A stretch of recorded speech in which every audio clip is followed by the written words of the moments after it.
What's up, guys? Jeff here with Grid City Fitness and Performance. One of the most common questions or issues that I receive from people is they do not have time or do not know how to maximize their time to get best results from their training. Now, it doesn't matter if you have 1 hour or 10 hours, there is a simple process to maximize the efficiency of the time you do have available to maximize the results that you're trying to achieve. Now, if your goal is basically to do any sort of transformation, lose weight, gain weight, or just get in better health and improve your fitness and performance, there is a hierarchy of priorities. And I'm going to keep it short and sweet, try and keep this under 3 minutes so you guys can get the point and get that information and start implementing right away. So let's get right to it.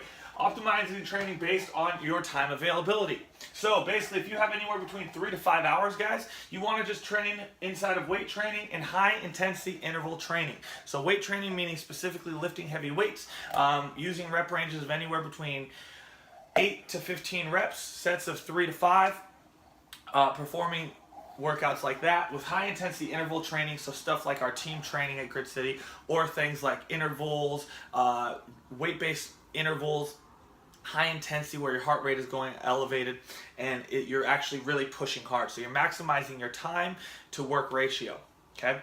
From there, if you have 5 to 6 hours, you're gonna spend 3 to 4 of those hours doing weight training and high intensity interval training.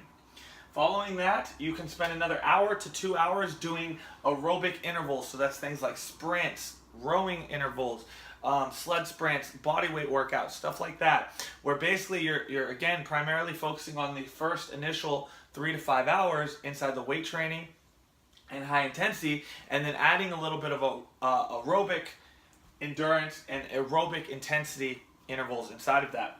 From there, if you have 6 to 8 hours, guys, you're again going to spend 3 to 4 hours primarily focusing on your weight training and your high intensity interval training.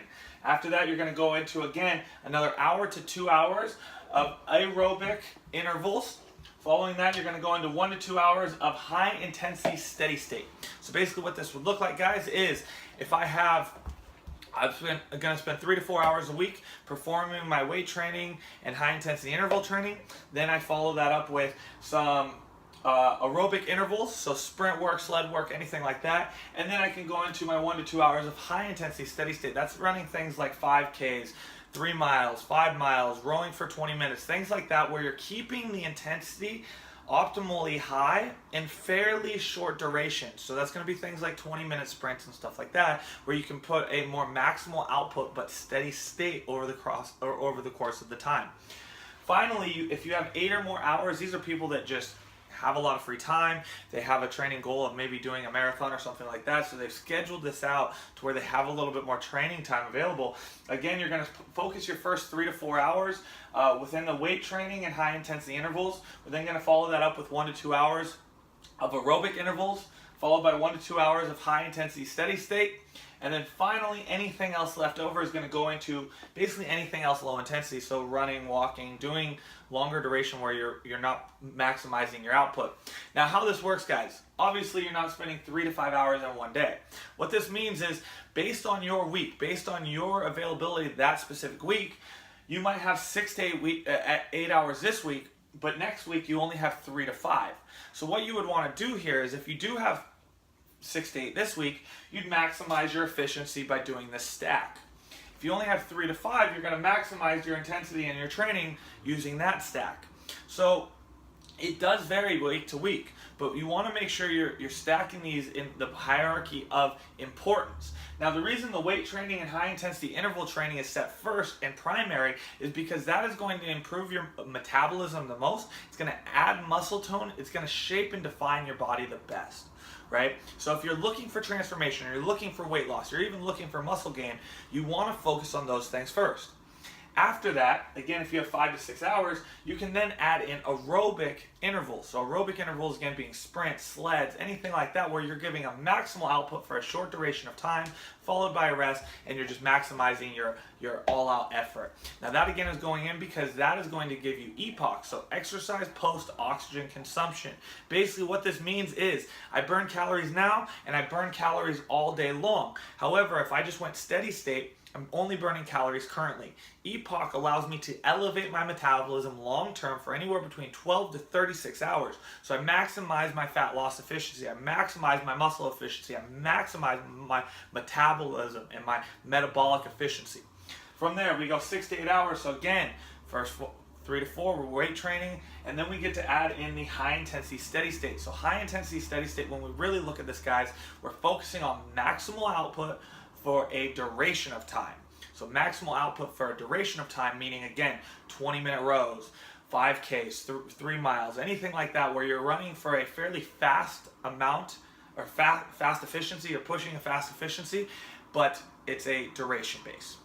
And last and finally, we want to do anything aerobic or low intensity following that. So the main problem that we usually will see is someone will spend most of their time on a treadmill, running or walking, but they're not maximizing the efficiency of their body and maximizing the efficiency that they can to achieve their end outcome.